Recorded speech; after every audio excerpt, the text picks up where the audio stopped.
நேத்திக்கு ப்ரொமோ விட்டுருக்காங்க இல்லையா? அந்த ப்ரொமோ ஏன் விட்டாங்க அப்படிங்கிறதுக்கு இன்னைக்கு ரீசன் கிடச்சிச்சுங்க. இன்னைக்கு நமக்கு தெளிவா புரிஞ்சிருச்சு. என்ன அப்படின்னு சொல்லி பார்த்தீங்க அப்படின்னா, இன்னைக்கு நேத்து ப்ரொமோ வரலைன்னா, இன்னைக்கான எபிசோட்ல வந்து நம்ம வந்து கன்ஃப்யூஷன் ஆயிருப்போம். கன்ஃப்யூஸ் ஆயிருப்போம். கண்டிப்பா கன்ஃப்யூஸ் ஆயிருப்போம். அதனால நேத்தே ப்ரொமோ விட்டு நம்மள எல்லாம் ரெடி பண்ணிட்டாங்க. வீக் ஆஃப் ஃபேன்ஸ் எல்லாருமே வந்து ரெடியாக இருந்துக்கோங்க, அடுத்து இதுதான் அப்படிங்கிறத வந்து ரெடி பண்ணிட்டாங்க.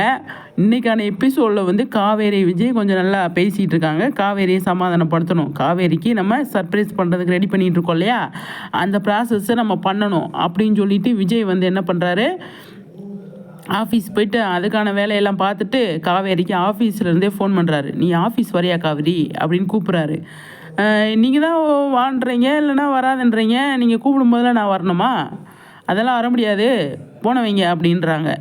சரி அப்படியா, வர முடியாதுன்னு சொல்லிட்டியா? சரி நீ என்ன பண்ணுற, எனக்கு உன் கையால் இன்றைக்கி சாப்பாடு சாப்பிடணுன்னு இருக்குது, நல்ல ஸ்பெஷல் ஏதாவது செஞ்சு வைக்கிறியா அப்படின்னு சொல்லி சொல்கிறாரு. அப்போ காவேரி நான் எதுக்கு செஞ்சு வைக்கணும் அப்படிங்கிறாங்க. ஏன்னா கோவமாக இருக்காங்க இல்லையா, அதனால. இல்லை இன்றைக்கி உன் கையால் சமைச்சு சாப்பிட்ணும், கண்டிப்பாக நீ வந்து செஞ்சு வைக்கிற அப்படின்னு சொல்லி ஆர்டர் போடுறாரு. சரி ஹஸ்பண்ட் ஆர்டர் போட்டால் செய்யணும்ல, அதை வந்து காவேரி வந்து சந்தோஷத்தில் வந்து விதவிதமாக சாப்பாடு செய்கிறதுக்கு எல்லாம் ரெடி பண்ணிகிட்ருக்காங்க. விஜய் என்ன பண்ணுறாரு, அவ்வளோ ஹாப்பியாக சந்தோஷமாக உள்ளே வந்து பேக்கை வந்து டைனிங் டேபிளில் வச்சுட்டு நேராக கிச்சனுக்கு போகிறாரு. சமைச்சிட்டியா காவேரி, கம்மன்னு வாசம் அடிக்குது, எல்லாமே சூப்பராக இருக்குதே, பரவாயில்லையா அப்படின்னு சொல்லிட்டு ரெடி பண்ணிகிட்டு இருக்காங்க. போய் 2 பேருமே கிச்சனில் 2 பேருமே ஷேர் பண்ணி கொஞ்சம் அந்த இடத்துல ஒரு கான்வர்சேஷன் போகுது. பார்க்குறதுக்கு அவ்வளோ நல்லா இருக்குது.